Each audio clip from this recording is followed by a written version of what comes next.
Hamen, we're back again. Hey, we're back. Let's rock and roll. So Yes, excited for the session. we're going to talk about influencer marketing in a couple of different contexts. How you can use influencer marketing to, for example, launch your business from scratch, as in go from zero, and maybe use it as a strategy to offset paid ads completely and not use paid ads if you're low on capital. And then we're also going to use or discuss kind of influencer marketing in respect to how to actually use it as a strategy to amplify paid ads. So interesting subject. I think it's a very kind of Absolutely. like trending topic in terms of people want to know how to get in touch with influencers, use influencers strategically, kind of like leverage what they do. So very very very excited about this one. I think this is going to be a really interesting kind of conversation and a strategy that we can unpack for people. Absolutely. I think it's a really great topic, particularly when you look at right now with the platforms like you have TikTok Shop, like so many options out there that's kind of a channel that's ignored. And Mm, if you look at it, it's the one where you have warm traffic really converting right away.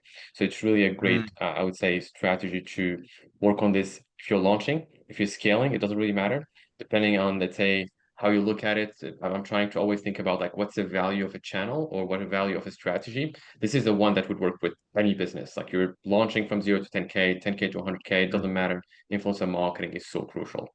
Yeah. So let's dive into this kind of like perhaps how to use this as a strategy to grow your business from zero, right? Assuming like I've got a product, I've got a website, and I'm kind of like, okay, cool. I'm trying to generate my first sales.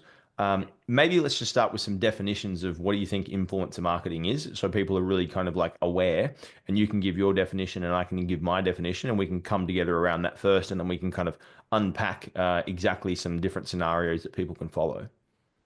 Yes, absolutely. So just to start, maybe in terms of like what is influencer marketing? I think about influencer marketing as a strategy where you work with like it's kind of collaboration Mm, with a person that does have some influence, and that's why like there's a word influencer there. And the goal most of the time is to promote your products mm, using their authority. So that's kind of my view in terms of the influencer marketing. And the yep. goal regardless of the channel is to work with a person that would just help you drive sales. So that's how I Mm. would view it. I'm curious about how you look at it from, let's say, a perspective of it's like the word itself or kind of the platforms, like are you looking at it from, let's say, a perspective of like influencer marketing where leveraging all type of influencers or just for e-commerce? Like how would you look at it?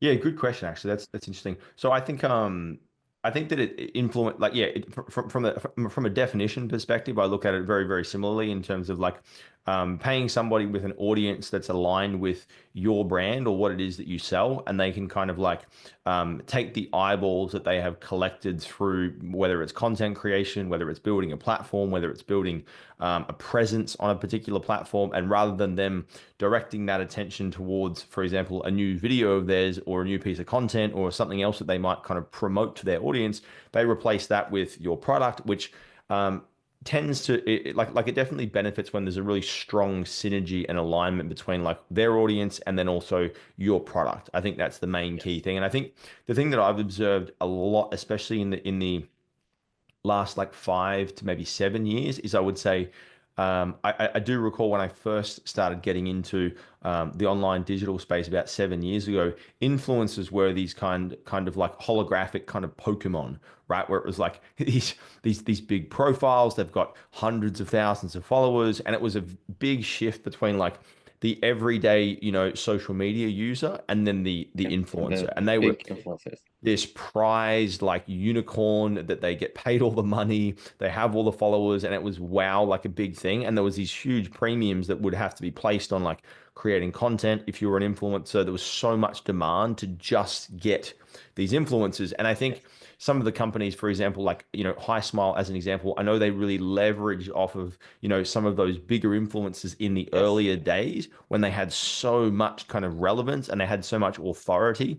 And what I'm seeing now, especially for the last probably 3 years, perhaps 4 years, is that these, smaller influencers with influence over maybe 10,000 followers, 15, 5,000 followers, but a very, very, very, tight and high potency concentration of audience are really, really, really generating fantastic results because they're so, so, so close with their Targeted. audience Yes. and some of these bigger influencers that I've seen and observed, they might not get very much engagement or sales or kind of produce too much at all. So it's a very interesting change. And I think people are orienting massively towards like, I want to trust this person, and I think that's the ultimate kind of like Yeah. goal if you're wanting to work with this. Yeah, I think the same thing. It's like technically when I looked at influencer marketing years ago, I was like, I was not thinking that actually I can work with an influencer. I thought always that Yes. is kind of an invitation and like a like something that I need to like I can't just access. I was like, this is not something I should think about. And then I saw on social media that, influencers are actually waiting for you to contact them to work with you. And it's Mm, almost like a door that's opened and I was not aware of it. For me, there was always like kind of a of like this is like a challenging thing to talk to celebrities. Like you just you can't. And social media made it much easier. So in the days, this is how I looked mm, at it. But I was actually not. I think maybe I'm really curious about your view on this. I was not sure what's actually like an influence, like how many followers. Because in the past, I mm. was impressed by 500 followers, 400 followers. Like, hey, this is a lot. Interesting. So I'm curious about like what type of I would say volume you would look at in terms of influencers, because I know that there are like micro influencers, there are like Yeah. I would say let's say probably like mid tiers, and then you have the macro. So I'm curious about what levels would you consider like this is like a small influencer versus a big one, and Mm. what would you consider an influencer? Like how many followers? Is it like a followers numbers? Like, what would you look Yeah, at? that's an interesting. There's probably I probably need to speak to Taryn, for example. She runs that kind of that company, hashtag gifted, and she's an influencer marketing absolute weapon. So I'll probably have to lean on her a little bit for the definitions of at this level equals macro, at this level equals micro. I would assume, somewhere around that maybe 5 to 10,000 mark of like followers, maybe 2 or 3,000. The interesting thing is we use a little bit of this strategy in odds fishing shirts, and not terribly like intentionally with the goal to drive sales, but more so with the goal to generate great content and leverage from kind of like some fishing type influencer brands and fishing type influencer audiences, and they might have like 3,000 or 5,000 or maybe 7,000 followers. However, it's a really interesting page that has like fishing content. It's a person that's like exactly our demographic. And we don't actually do like a full collaboration, but they just post some content for us in exchange for, some shirts, right? And so we get a lot of traffic, a lot of engagement, a lot of followers, and subsequently a lot of sales as well. And it's very interesting because you don't really expect it to come from these small profiles, but they have a Yeah. real high degree of like potency. So I would say anywhere around that kind of like 3 to 10,000 mark would be sufficient enough to be like they have influence enough to make an impact on, your business or generate some sales. Yeah, I think really like if I was to classify them like that, that's actually the level I would look at personally. Same thing. Mm, And in the past, this was like influencer marketing was a way to build capital. China is not necessarily right now positioned like that, but I remember like it's probably 2017 every business launching, they were thinking, hey, how is to build mm, like a little bit of money and work with one person and make, let's say, 2,000 and then take that money and then put it back. And that was a way to build capital. And for the levels of influencers, I actually looked at it a lot in the past. Like I was like, okay, what's like the like what are the tiers and what should I look at in terms of numbers? And I remember I had like with like with an agency owner, he was like telling me a little bit about the volume, and he was like, it doesn't really matter. Like mm. like you can say this is a nano influencer, you can say this is a macro influencer. Just the goal is, do they have actually influence in that audience for the over that Yeah, audience? And it's actually what you mentioned with off fishing example, like a page that just have a few thousands, and there's value, like they can convert yeah, because people would look at their content versus someone building an audience that actually doesn't really listen to them. They don't have any influence. So the number right, itself might be just a number versus actually the power behind it, which most of the right. time is authority, content. And I've seen cases where a small page, like 5,000, would make so much sales, and one with Yeah. 100,000 doesn't make any. So that's Mm, something that I would look at in terms of, let's say, influence. And I think there is like nano influencers. Most of the time, they consider them under 10,000. Micro would be between 10, I would say probably in 50K to 100K, and then macro above that. Those are probably yeah, the tiers that I would look at in general. So I'm yeah. curious about one other thing you mentioned, like the influence and picking them and working with them. Do you think that like it just exchanging versus like I give them the product, they give me, let's say that like, they do the promotion, or what are kind of let's say the compensations and way to navigate that? Yeah, well, I think like say for example we're starting out and like the brand is brand new, so like I always look at it from the perspective like sometimes people are like, oh, I don't want to give away too much of my product sales, or I don't want to give away more than like 10%, or I don't want to give away more than like 20%. And so like the way that I look at it, especially with like a form of a partnership or a form of collaboration, especially when you're starting from zero, it's like, okay, so I don't have any sales to begin with. Right. So I'm at zero. Right. And so the great thing about like the influencer marketing thing as well is it's also fixed. Right. It's like Yes. assuming that like you don't, randomly make changes to your commission structure. But say, for example, you fix it at 30%, which might be similar to your cost of acquisition. And you just go, great. You've I'll just pay essentially, one time right. And you've just warranted yourself a consistent 3x ROAS without constantly any problem. overall, so.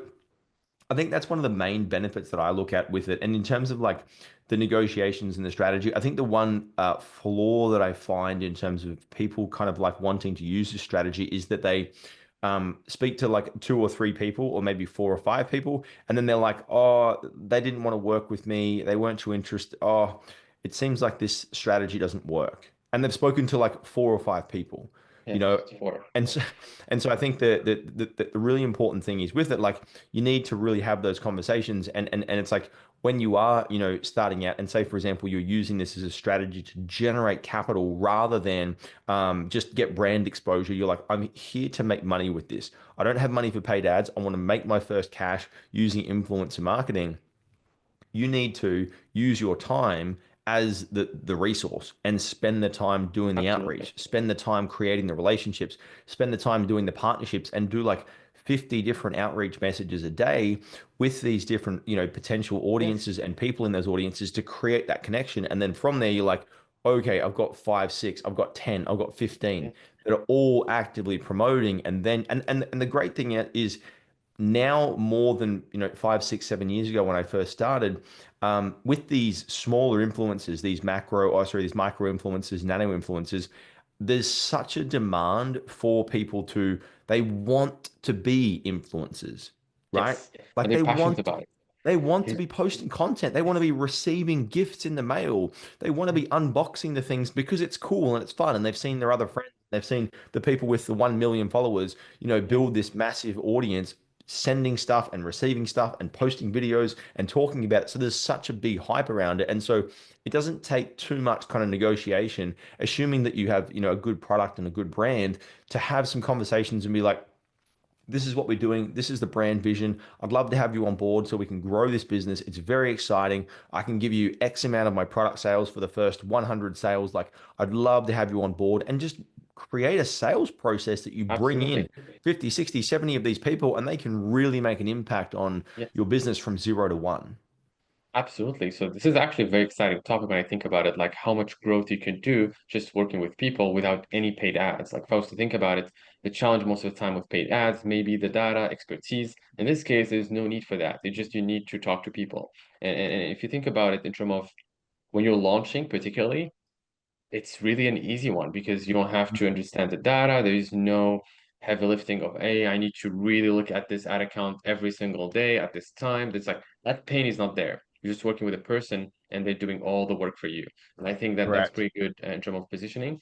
One thing that I would look at is when you're looking at particularly influencer marketing, you have when you look at the compensation and then you're looking at like that process of connecting with an influencer.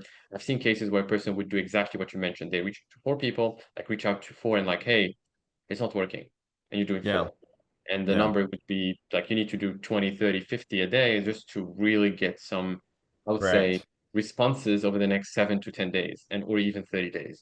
And that's the challenge. Like when I put in what is the challenge with influencer marketing, it is that commitment to connecting with people. And it doesn't mean when I say 50, I'm like, hey, we can't DM 50 people in a day because there's a limit in Instagram. I'm like, I'm not Yes. talking about that.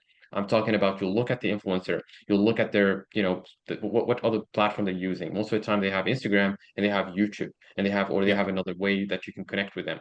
You can actually email them. They've sometimes put in, as you mentioned, they put Correct. this as a like for them, influencer marketing is a job right now. It's like, hey, I'm an Correct. influencer. Like almost like It's like they're proud of it, as you mentioned. It's like They really take it, it's something. like a profession. Like it's like Yes, yeah, I take this very serious. Like I'm really proud to do this. Like I'm an it really, influencer. really, really is. Yeah.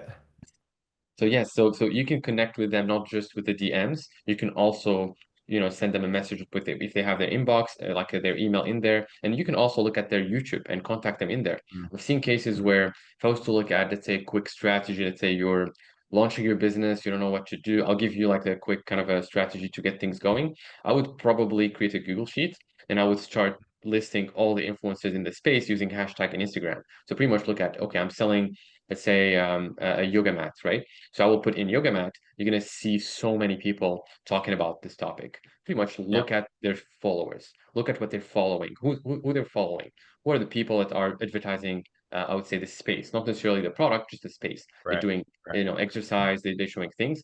Those you should put them in your list and start contacting them. When you look at an influencer, they might have the door open Instagram and like, hey, you can actually reach out. They might not. If they don't have that, you should look at, do they have a YouTube channel? If they have a YouTube channel, look at the YouTube channel, comment on a YouTube video. Hey, I want to work with you. And most of the time, if they Exactly. have a YouTube channel with not a lot of views, they're gonna look more at people contacting them in there. It's like they have Correct. like so much noise in Instagram, they don't have a noise in YouTube. And this actually is a strategy that I used in the past where I would look at an influencer, they have, let's say, 1 million followers on Instagram, and they have like probably 100K or 50K with not much views on YouTube, and they read the Mm, comments. So I literally comment on YouTube, are you open for the collab? And I had one mm, collab completely start, like the start point was YouTube, commenting on their videos. And I was really pushing all the videos. The moment they publish, I would comment right away. Hey, we mm. have this, brand, and we're really happy to work with you. And at one moment they're like, hey, probably this brand like really sticky. Let's work with them. Yeah. And then they actually, this was a way to connect and build that list. So reach out to people if it's again the strategy, or if you want to really get this going, build that list in a Google Sheet, contact them, do 20 to 50 a day. Don't really get Mm, discouraged if you don't see people responding to you, just or brands. Keep this going for 30 days and look at the impact. Look at how yeah. many options you have. I think that's going to be probably a great strategy to start with in terms of influencer Mm. marketing from 0 to 10K. And I think it's one of those things as well. Like as we were talking about this right now, I remember I opened a Tik not a TikTok, an X account, Twitter account, right? And I was like, oh, I really like writing and kind of like, copywriting the written word. I think that it's interesting. I enjoy writing, and I feel like I want to post more kind of content of me writing stuff. And I open this I open this X account, and I start posting right on this X account. And I did the first day, I did 2 posts. I had no engagement at all, and I was like, wow, this is really this is really humbling. Yes, The it's like second it's new day, to me. I'm not used to this. the second day I did like 2 more posts, and I got like one random engagement, and I was like, yeah, you know what? Maybe I'm just gonna and I stopped posting, right? And so like in my mind, I was like, what did you think was supposed to happen? You posted 4 times and you are really bad, and you have a brand new account, and you expected you were gonna get a rush of new followers. And it's like people have that same approach when it's like I spoke to 4 people on Instagram and one said no, and that maybe they don't like my brand. It's just like That's yes, I'm thinking like I was to really give like a tip to a person listening to this. All of what you want, you need to really like think about it in terms of like if I was to look at something I want to achieve, rejection would be part of it. Like oh God, everything. If you think about like the no's, you're gonna hear a lot of them. You're gonna say no, no, no, and then yes. And we focus yeah, on like even if you look at your traffic, you send 100 people, you convert 2 or 3. Let's say that's 3% conversion rate. You got many no's, like no, we don't want it. And correct, then three correct. people bought, and still your business is growing. So I think about rejection as part of, I would say, the quest of getting what you want. So you're gonna get rejections, you're gonna get no's. Yeah. We don't want to work with you. That doesn't mean your brand have any problems or anything. It just means that this person, they're not, the right, fit for your business. So I really think Yeah. about, you should be excited about rejections, which I think that should be Mm. the thing to think about. Like I'm very excited when they say no, like, hey, we're gonna get a yes soon. So that's gonna be like Yeah. this no, we're gonna get the next one and it's gonna work. So I don't want most of the time to think about it as a negative thing, to getting those Yeah. rejections from influencers. Yeah. No, I think it's good. A little bit off topic. I did an exercise with my team some years ago now, based around this exact concept because it's such a fundamental part of growing any business is you're going to get told no thousands of times. And so what we did is that there was this individual and he put together what's called like I think it's like 21 days of rejection. I think you can just Google it. And there was this, I think it was a Chinese guy, and he came up with this series of increasing levels of difficulties to the point where it was like you need to go and like take a flower that you bought from like the kind of the store in a pot and walk up and go to someone's house with a shovel in your hand and then ask them to plant the flower in their backyard, a complete stranger, right? And all these Wow. crazy different things, and we were like doing these things together as a team, and we were like putting our phones in the pocket and recording it and like Wow. crazy stuff, but like what you realize is that like it's just a no and someone just and it's like oh it's like going to the supermarket and asking somebody to pay for your food or Yes. like sitting down at the store and being like hey can you buy me lunch because I have no money like the really challenging things that in your mind you're like oh my God this is horrible and then you do it and you're like oh that was fine that was really easy Yes. okay I'm probably way stronger. So I think this particular stage of like using this strategy to actually generate your first cash, one of the biggest things that will get in your way is just your mindset of thinking that like, Yes. Absolutely. oh, if people are saying no to me, that means my product's bad. It's just you need to push through and just outwork and do hundreds and hundreds and hundreds of outreaches to the point where you build an actual audience there for you to leverage from. Yeah. Absolutely. This is how I would think about influencer marketing in terms of growth. If you're really like thinking about rejection as kind of to say, I can't do it anymore because of rejections, you're not going to be successful in influencer marketing, and probably it's going to be very challenging for you to grow your business because you're thinking about this as like a problem. I would think about it as an opportunity. If they say no, we're going to look at the next one, and you keep doing this and you're going to get results because there is always a yes. If I hear a Mhm. no, I know there's a yes. So by default, you should think about it like that. So it's kind of my view in terms of influencer marketing. One thing I think we should talk about probably a little bit is the compensation that we talked about in terms of product. Then there is also like obviously paying the influencer. And in the past, I think every time I was getting into a conversation with an influencer, I was not sure, like, should I tell them an amount or should I ask them how Mm, much? And I remember I was actually getting into it's a mistake technically to tell them my budget upfront. I'm like, hey, I'm willing yes. to pay $500. And they would just say yes. Like a lot of them, like, okay, maybe that's too much for this level. And I was not Sure. asking them about the information, like what actually do you guys want as a compensation? And then to that responding with, I would say, what we can afford. So that's something I did, and this was a mistake, in my opinion, that a lot of businesses would do. They would reach out and they think about a budget and like, hey, we're willing to pay $200 for a promotion.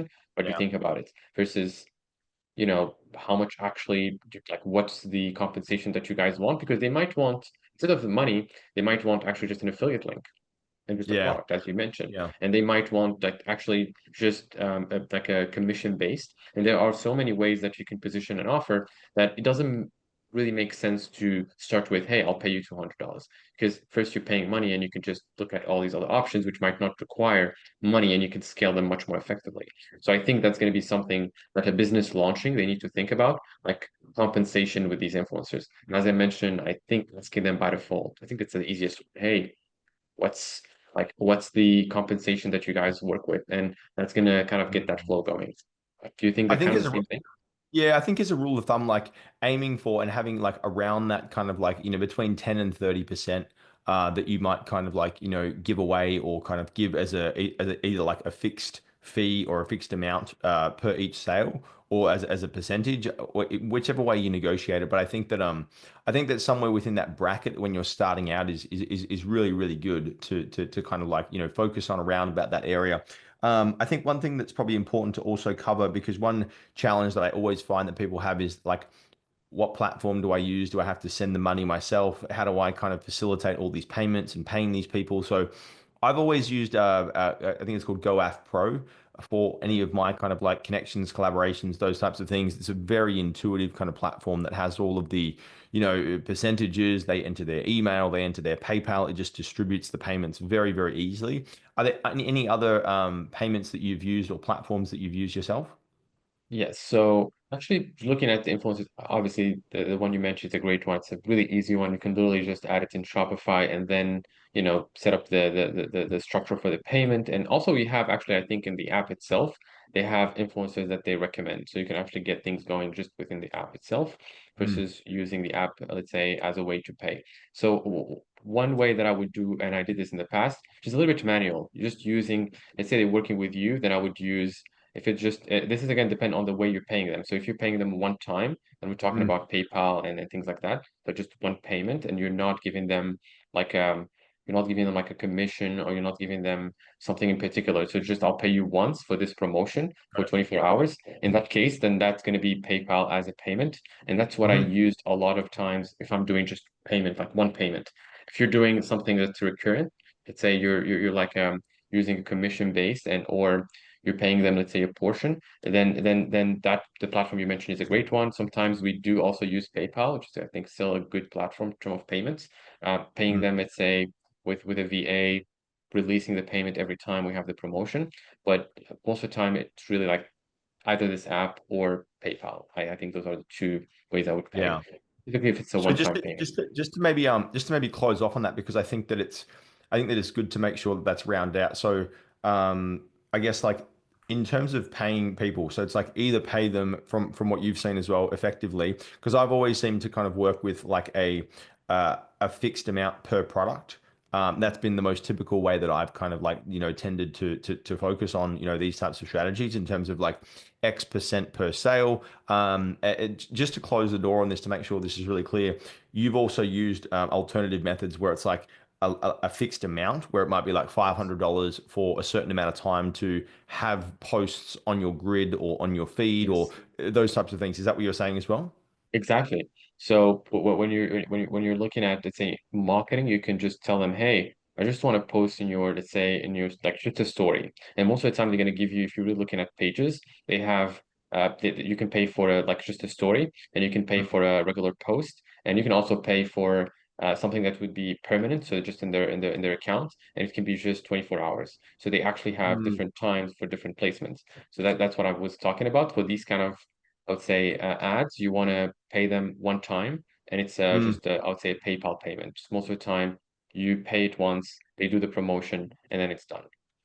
Yeah, and so I think this is interesting because I've also used I've used this also to I guess like a further degree. Now I've used this strategy on Ecom Capital, and I've also used this on another company previously as well, where they essentially do the same thing, and it's like Instagram shout outs essentially is what the Exactly.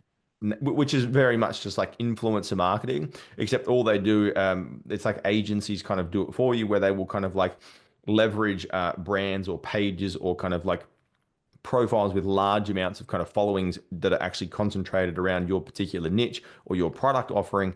And then they do like promotional type kind of posts. So it's very, very, very similar. It's just like at an individual level where you're working directly with that person, you're creating that relationship. And I think the long-term benefit of, this strategy as well is it also like you're able to create relationships with these people, and as your brand grows, you've got content creators, you've got additional kind of sales channels built Yes, out, absolutely. there's more stability on sale, there's a lot of really good value that can kind of Yes. come from this overall. Absolutely. Like in ecom, like the strategies that I would do, and actually it's just to be clear in terms of the payments, there's like a strategy where you would do the commission based or it's a percentage, and you can just pay once, and you're actually paying them for that just that promotion. And most of the time, again, you're working directly with the influencer. But what we did in the past was pretty much after listing at that Google Sheet and contacting them and setting up the promotions, we would look at the results, and then the Yes, ones that really promoted, let's say they got us some sales, we would actually contact them again. Can we do a bulk deal? Can correct, we correct, actually publish in your page every Friday? And they'll be like, correct. okay, let's do it 4 times. And again, because it's fixed fees and you're using their influence, it's still influencer marketing. You're not paying, this is not paid ads because I'm not running an ad and just, look at the data. It's more of I'm working with this influencer using his audience and his time, but I'm paying him one time and I'm expecting sales from one payment. And I think about it like that. That's why I think it's a little bit like, hey, is this influencer marketing? Yes, in my opinion, it's still influencer marketing if you're paying Yeah, them for, for some placements and some ads, but it's a correct. one-time payment using their influence. And I think it's a warm Yes. audience and it's pretty much most of the time it's going to convert right away. And this is probably a great kind of pathway or segue to move over into like using this as an amplification strategy, assuming that you are running paid ads. And so just to kind of grab what we've just talked about there and kind of add to that as well, the way that you can kind of build on that I've also seen very effective as well is assuming that, say, for example, you have some of these organic outreach strategies and some of them have worked quite well, and you're like, okay, this is good. We have two or three or four or five of these influencers that are producing consistently through, organic means and just their social channels, posting on their stories, in their grid, on their YouTube channel, whatever it might be. You can then take that and assuming you create a great relationship and a partnership with these people, you can also, go and actually promote directly from their ad accounts and their pages, and I did this with some of the big events that I ran with like other big influencers where I Yes, was running ads from his page and the reach and the scalability and the credibility that absolutely. we got was so much more powerful because it was like, well, we already know that your audience is very good. People love you and they've already proven it in organic fashion on your page. We've taken that exact same interest and just amplified it with ad spend. And Okay. it's like the results are fantastic. Yeah.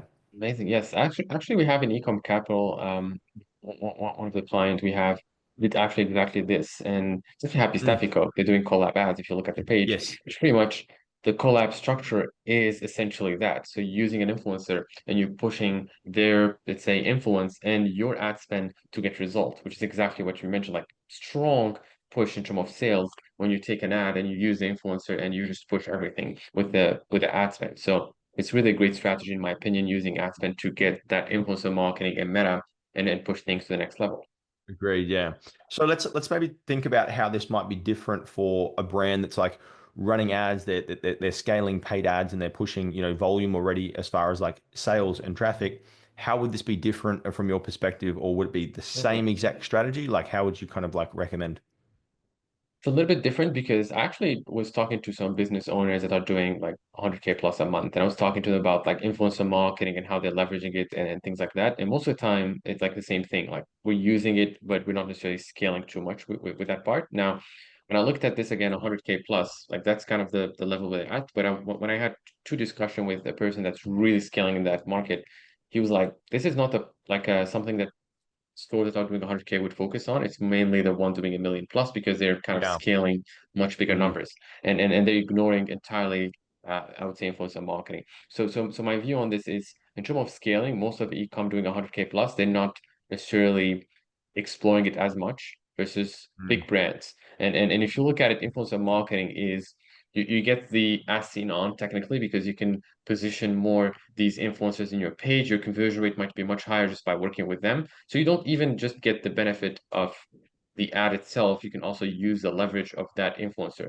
So if you look at a brand that's really taking the market and they want to do a million plus, as you mentioned, High Smile was an example, they really look at we can use the influence. We can add that in our page. Mm. That's going to increase our conversion rate. We don't even need, let's say, the promotion to work. We can just take that and use it for Yeah. more of the influence in the page and the ads, everything. Correct. So I think about it more of when you're looking at scaling, big players, that's what they're doing. When you're 100K, 50 to 100K, I would say, most of the time you're ignoring it because you don't see those benefits. You just look at, hey, I'll do one promotion. I'm going to make 1,000, but I make 20,000 a day or 10,000. I'm not necessarily that much, I would say, hyped by this. You ignore the conversion rate. That's a killer, in my opinion. Yeah, correct, correct. I think the interesting thing I saw Naira do this with Sash beds, and so she would do not necessarily influencer marketing. She did a couple of different like direct influencer marketing campaigns, but the way that she leveraged kind of like influencers overall was more so just like organic promotional type of content that they would post on their stories and in their feeds. And so, like every single day, there would be between, say, 20 and maybe 30 influencers around Australia that would be posting, promoting, sharing stories in feed about the brand, about the product, right? And so, what I kind of observed and I looked at, and the analytics also kind of demonstrated from that was that it created this impression that the brand was everywhere, right? Because Yes, the interesting absolutely. thing, there's that, I think they call it like a tsunami strategy or tsunami approach Yes. where it's like you don't need to control, or you should never try and control the whole market, but it's like you can very much get into the people that you are trying to target and then the people that they watch, right? And you can kind of like position your product in all of the eyeballs around the people that they watch. And all of a sudden, the people that is your customers go, it seems like this is everywhere. But it's like Yes. you've created this narrative. And so I think when I recall with Sash beds, so Nayra would be like, we would walk to a cafe, we would walk to like is it, are you the Sash beds? Do you Yes. want? And I was like, Creating this influence. we only like the brand only did like a 300, 400,000, which was fantastic. But I'm like, the appearance and the Yes. appeal of that brand was as if it was like multi-million dollar a Yes. month, like 200 massive, Yes, massive I multinational. think this strategy, just to let you know, about, like probably like something also popular for personal brands, and I think Andrew Tate also uses a lot in his strategy Mm, in terms of like growing, and pretty much what he did was using other accounts to post about him and what he's doing. And you can, correct. like him or hate him. That's another story. But really, what he did in terms of marketing, if you analyze it, he did leverage people, and he was really aggressive on his Mm, strategy to sell his digital product. Was I want you to post like all these people to post about me, post about what I do, post about things that are bad that I think about or talk about, create this viral effect that he made. Like this is like the whole trend is just him asking, probably like paying influencers on the side, posting about him, and those influencers paying others. And he created like this whole, like I would say, pyramid scheme in influencing just with his business. And I think that's a correct. strong way if you look at it at scale, because he actually scaled it, I think, to multi-million dollar per day probably volume. But what he did was using that influence of, if a person would post about me and that person would actually, we can kind of keep this growing, I'm going to be everywhere. They're going to talk about me. Mm, And I'm going to be growing my business just with that. Same thing with your brand. mm, Again, this is just looking at the market. Most of the time, when you mm. look at businesses, personal brands, you can see all these strategies and you can use them to actually grow your business. And I think it's kind of the same strategy. Yeah, I completely agree. What do you think? So now, the attention question probably comes into mind here. So I'm growing my brand. I've got majority of my kind of focus on Meta, and I'm scaling budget on Meta. Is it worthwhile me exploring, influencer marketing? Is it worthwhile looking at this as a strategy of, expansion? At what level do you think that I should do that? Like, what's your perspective on that so that we can kind of probably put some context around that as Yes. well? Absolutely. So for me, influencer marketing, you should think about it all the time. It should not be like, Mm, hey, should I do it or you should not? I think you should always think about it. Like influencer marketing mm, is an easy way to get content. First thing, think about just content. What do you need to run the ads? You need content. So if you work with mm, influencers, you technically get an infinite amount of content. So it's mm, technically helping your business grow much faster just by getting content. Now that's the first thing. Second thing is why like influencer marketing, I would say it should be your priority. Like you should prioritize this when you're running ads in Meta, is because you create that, as we talked about, that kind of way to put in more of that social proof in your landing page, and you can mm, increase your conversion rate. So it's also social proof that you add. So you get content social proof. That would increase your ROI. So if you're running ads, mm, you're thinking, hey, how can I get better performance? Some influencer mm. marketing might help. And you can really get some content that you can leverage for your, paid ads. And you can also add it in your page when they see that you have 5 to 6 popular influencers talking about your product. Yeah. It does like give you this celebrity effect, and people will trust you more. And if you think about the Yeah. one reason people don't buy from you, because if they don't trust you, they probably have a problem, but they Correct. don't trust you. Correct. Yeah, and I think that the thing to borrow from like is really the trust and the credibility that these other individuals have, the influencers, right? And so it's like I don't know this brand, but she knows it, he knows it, and she Yes. also buys from it, and they all use the product, therefore it must be good, right? And it's like Yes. you just like don't have the same skepticism. All of that kind of Yes. goes away. It fades much Trust. lower, and all of a sudden you trust so much higher. So I think that's it's a good point to kind of raise there because like you can look at it from the perspective of like, all right, let me set this up as a channel, right, to really drive sales, which is kind of what we discussed in terms of like the first zero to your first money and really using that as like a full-on mechanism. And then the other option is I think when you actually do start to, get 100K a month, 200K a month in your business, or even, 50, 60, 70K a month, allocating whether it might be like $1,000 a month to maybe a VA to outreach all of the influencers in that particular niche and demographic, put it into a spreadsheet, and just get a list of your hyper targeted people within 10,000 followers up to whatever that bracket is, and you know exactly what to do. I Exactly. remember the strategy that Naira deployed with Sashbeds. This was so effective. She had such a high conversion rate in terms of the conversations. It was very simple. It was just simply that she would go through the feed, and she eventually set this up so that a VA would do this. She would go through the feed, and they would find like a photo of the influencer with the dog, right? And it would be like, it would take that influencer and the dog, and then share that to the DM. Because when you share that to the DM, it avoids going into the kind of like message requests. It goes into like, more of the general, or maybe like the request, but it doesn't go into the very back door hidden of Instagram, Yes, right? spams. Exactly. And so when you see that in the DM, it also looks like, oh, something's been shared. Someone shared something with you, so you're more prompted to open it. The conversion rate on those messages was like 60-70%. But the key thing was to it that she had a really fantastic brand. And so people would open it, and it was just a simple one liner that was like, would dog's name want one? Question mark. That's it. That's a There was strong, that's there was strong there was hook. there was no like massive messages. I don't know about you, but I get it all the time. These like massively long messages Yes, pitching these it's like a crazy. like you can't even read it. Like, hey, this is like It's too long. You expect me to read all of this? I'm like, like, how much time do you have? It's just like, just get to the point. And so I think that's why it was so effective. And I think also like sharing that post from their feed, or sharing a post from the feed, it's like visually you look at it, you have so much love for the dog, and you're just like, oh yeah, of course, absolutely, of course I would. So I think also from the perspective of like simplifying it, because I think sometimes it's like, what do I say? What's the script? What's the conversation? Like, I used to watch her doing this day to day, and she would have like, her DMs would be like, you couldn't even reply to them all. They would be fighting over So who much could get. options. It was like they all want the product. They all want the product, and it Yes, was crazy just because like the brand was built like that.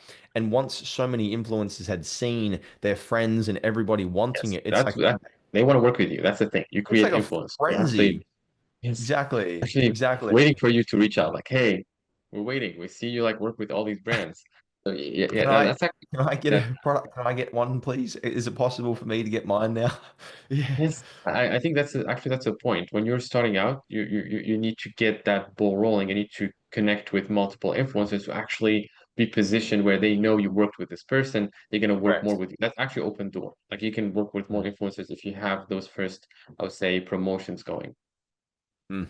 Yeah, no, I think it's a, and even if you like, I think from my perspective, because I know sometimes, and I talk about this a lot, and I think this is very important to like when you are, in the zone, and you've got your meta ads, and you're driving, sales on one platform. For me personally, I'm always like, do one thing and do it really well, and just optimize to actually crush meta as an example. I think the exception, or maybe not the exception, but the contingency a little bit to that is like you mentioned as well. And I think that there's just a fundamental part of running really effective meta ads is content. And Yes. just to kind of like, source back to when Naira was also running Sashbeds, there was not one time ever that she ever had to get content created. There was no content creation Yes. fees. There was no agencies. It was just Think about the competition. Think about the on competition. on They can't demand. keep up with us. It was like, how do I post all this? What do I do with all this? Like, this is just like more than I can ever imagine. And so like, I don't know about you, but I know for all of our brands, it's like, how do I produce enough content? How much does it Yes. cost to produce content? We spend thousands of dollars every single month, tens of thousands maybe, on content creation, editing of content, production of content. And it's like, if we can Yes. have that on demand from people that are just incredibly pumped to work with me because they love the brand, it's fantastic. It's a Yes, really I think powerful. about it as a leverage as well. Like the way you mention it, it's actually, again, you want to focus on one thing, that's always the case, and scale it. But if I was to tell you that there is a component that if you use, you can actually make it easier to scale. And that's for me, influencer marketing. As you mentioned, it's really an exception in terms of that rule. And particularly when you start, let's say you don't have any influence, I would think about this as you're kind of feeding the machine. So you can create something, and that's going to make it much easier. In your competition, they're not going to do this. They're going to just focus on the ads. So they're actually going to be Correct. controlling that leverage. So your goal would be if I was to work on this, then they're going to have a problem because I can just get so much content and they're going to be not necessarily able to compete on the long run just because I have this influence that I'm positioning. Yeah. Yeah, it's a really really powerful strategy. What would you say just to kind of like maybe put people at ease because I guess like listening to this right now is like, oh wow, like another thing to do. Wow, this great. Let's add another thing to all the, Yeah. spare time that I have The in my day. actionable thing. Right. How much time do you think you would allocate to this? Let's talk about both of these different avatars, right? So someone who's kind of like starting out and they're like, all right, I'm not making any money yet. I want to go from zero to my first $10,000 in sales. How much time would you spend doing this? And then also let's talk about the other individual who's making, say, 100 grand a month, and they're like, just using Facebook ads, they're using content agencies, and they're trying to build up some kind of like, content from influencers maybe. How much time would you say you'd allocate towards, this particular strategy or this channel? Exactly. So the first one, you don't have the capital, so you don't have money, right? So if you don't have money, you have time. So we need to focus on maybe kind of putting those two challenges. Like let's say you have a business that's making money, then you can invest a little bit in the automation part and you can hire someone. If you're starting out, you don't want to, look at it from a perspective of I need to, have a VA and automate that. You need to think about I need to make money. And I need to make Mm, money without necessarily any cost. So if you're starting out, I'm more going to be putting this as I need to invest my time in this and I'm gonna not necessarily look at automation. So in that case I'll probably put in 2 to 5 hours a week. I think that's a reasonable time, and it's yeah. really, I know it's like a lot of time, like 2 to 5 hours, but your goal would be building that Google Sheet and reaching out every single day. I would say probably I would put in like a structure to simplify this. Keep in mind that with AI, you have tools that would actually DM automatically. People have a lot of things that you can leverage, and maybe we can talk about that in another session in terms of AI tools. Correct. There's actually one AI tool that just auto DM. So pretty much, you can automate things. But if I was to say I don't have time and I want to pay for tools, I'll look at can I do it? Can I actually do every day 5 influencers or 10 or 20 and keep that momentum going with again significant amount of time because I don't have the money to hire people. That's going to be probably a more commitment in time, but you're going to get results because one influencer promotion is working, you're going to make money. So you're not exchanging, I would say, capital or money for sales. You're more putting your time in as a resource, which again, I know it's challenging, but that's when you don't have the capital. If you're a store Mm, that's already making money, then you can think about this as a content expense. So instead of paying for content, you can pay an influencer, and you can also have everything that would work already for the customer team. So you already have probably a VA that's working for you. You can just allocate some of their time into this category mm. where they automate the process for you. So they do everything in terms of reaching out, responding in time, and also connecting with influencers. As I mentioned, sometimes you send a DM, they don't respond, and you need to look at the other channel they're using. The example you Yeah. actually mentioned with X when you opened the account and you didn't get responses, Yes. right? If I was to message you in X, probably you'd have like read it. You're like, hey, Correct. I don't have a lot Correct. of influence in here, but this person messaged me, then I will respond because, or I would see it at least because I don't Oh have a yeah. lot of, let's say, noise. And influencers, they have the same problem. They have one platform or one channel where so much noise and another one where they're looking to grow it. They're really passionate about it and it's not giving them Correct. results. If you ask them things on YouTube where they're not really big, they're going to Mm. respond and or they're going to see it. Same thing with e-commerce. So that's going to be the structure in terms of using that with a VA if you're in that 50K plus. So you're going to automate things. I love that. I love that strategy. It reminds me a lot of like even this book that I've got behind me, this Art of War, right? Like he talks about, it's like never strike your enemy where they are at their strongest point. It's like you go, and it's the same thing. It's like these influencers. They have like 1 million followers, 50K followers on Instagram, as an example. But they have like I don't know 1,000 on YouTube. It's like Yes. don't go into the same list as everyone else and put your hand up and say, "Hey, Go to excuse the me, other excuse place. go to where they are weakest and Yes. exploit their flanks. Like it makes so much sense. Yeah, I think it's really, really, really helpful. I think my perspective on the time allocation is definitely like when you are in those earlier stages, like just do the grunt work. Like do the damn grunt work and sit there and send the messages and send them aggressively like you are going to get what you want. There was a friend of mine that I was like going to the shop with recently. We had to go and get some camera equipment, and we went to walk into a JB Hi-Fi, one of those shops where all the camera equipment was, and they were just about to close, and the people at the door were like standing there, and they were waiting for people to kind of come out, but they were not letting anyone in. And it was just after like 5 o'clock, right? And so we walked We're towards the closed. door. We walked towards the door, and the lady's like, "Oh no, no, sorry, you can't come in. You can't come in."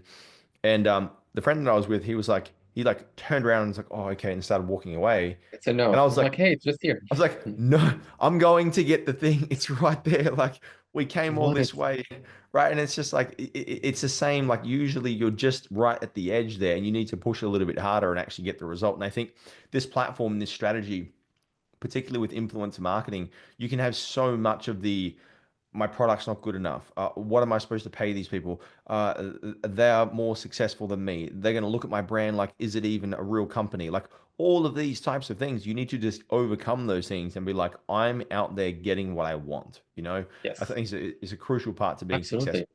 Yeah. Yes, absolutely. I'm always actually thinking about, can I be the exception? Can I be the exception? Can I be the exception? It's like Yeah. when you think about it, like when you put this as a perspective, that everything makes sense. Like I will do the collabs. I'll build my business. I'll make the million. I'll be the exception. You need to do the Yeah. work. So in my opinion, Yeah. if you're thinking, hey, I should not do it, it's not gonna work, think about I need to be the exception. I'll make it happen. And even if let's say the odds are not in my favor, I'll make it happen. And if Yeah. you keep that mindset, then you're gonna, grow your business. You're gonna work with a lot of influencers. You're gonna make things happen. I love what, and we'll probably close on something like this, but I love what Alex Hormozy says about this in terms of just like, um, you should never try and be normal, right? Because he's like a lot Yes. of people are like, oh, like what I'm doing feels like really strange and it feels like it's not normal, and then people are judging me and people are looking at me weird, and I feel like I'm not really fitting in. And so it's like what you're trying to do in terms of building a business and getting extremely wealthy is very abnormal. Like it's not Yes. normal. So it's like you should never like judge Think yourself about it based like on the this is fact, oh, normal. No. I need to try and fit in with the normal people while trying to do something completely Yes. abnormal. Like it makes no sense at all. Yeah. Absolutely. And if someone would tell you, actually, I also, I think Alex Ramosi would say, like, he said this, someone would tell you, hey, you're not normal. You should think about, hey, I'm exceptional. That's actually, that's the case. Yeah. I'm not normal. Yeah, I love it. Very good. So, just in closing, I think this has been a really interesting concept, and I know we do cover off and we discuss and share a lot of these concepts in a lot greater detail Yes. overall. So, again, if you're listening to this and you want to get help with your brand in terms of whichever stage you're up to, if you want to help, scale to $500,000 a month, $1 million a month, we have some really interesting programs and services that we are launching at the moment, which are very exciting to help bigger companies. And we also have fantastic services for people who are looking to, launch their first business and go from 0 to 1. So shoot us an email if you have any questions overall. But Hammond, I know next week we were going to talk about and discuss an interesting topic, which I think some people are perhaps more interested in than others. What is it we are going to talk about next week, my friend? Hey, it's a lot of interesting topics. So, most of the time I look at like challenges in e-commerce and what's coming next. So I think next time we're going to be talking about like more of the challenges that e-commerce stores are facing, probably Mm, more news oriented, like what you hear about the tariffs, mm. like all of this, I would say, fear in the market right now, which is very similar to what happened in the past. So if you guys are interested, like, hey, I'm not sure. Right now I hear a lot about recession, fear, people not buying anymore, Trump coming in the US and changing rules, all of that, we're going to talk about more of these challenges and how you can face them and grow your business. Yeah, fantastic. Yeah, I think there's a lot of uncertainty, a lot of questions that people have at the moment in terms of like tariffs. Is it going to come to Australia? What are the imports? What are the exports? How much am I going to be charged if I sell international? Like all of those things. So I think it's going to be a very valuable episode that we'll dive into and kind of unpack some strategies if you are selling Okay. international, or potentially if you are thinking of it. We're going to go a little bit deeper into that and give you some advice and some strategies around making sure that you can stay safe and making sure your business can get the results that you want. So, Hammond, always a pleasure, and really enjoyed this Sure. one. This has been a really valuable one. Even me, like learning from your strategies and the way that you think about different ways to actually leverage from this really powerhouse kind of strategy that I don't think too many people really take advantage of too much. So really Absolutely. excited for next week. Great. I'm always excited for these sessions. Like we really like look at all the topics, all the angles. And if you're really looking at this podcast, look at all the episodes of the past, you have everything to build your business and make it to the $1 million. Like it's just insane. We talked about launching, scaling, profit Mm. optimization, influencer marketing, challenges. If you look at all the episodes, I would encourage every person to go and listen to what we talked about in the Yeah. past. You're gonna learn so much value. Yeah. I appreciate you heaps, my man, and I look forward to connecting Amazing. next week. Thanks so Looking much. forward for it.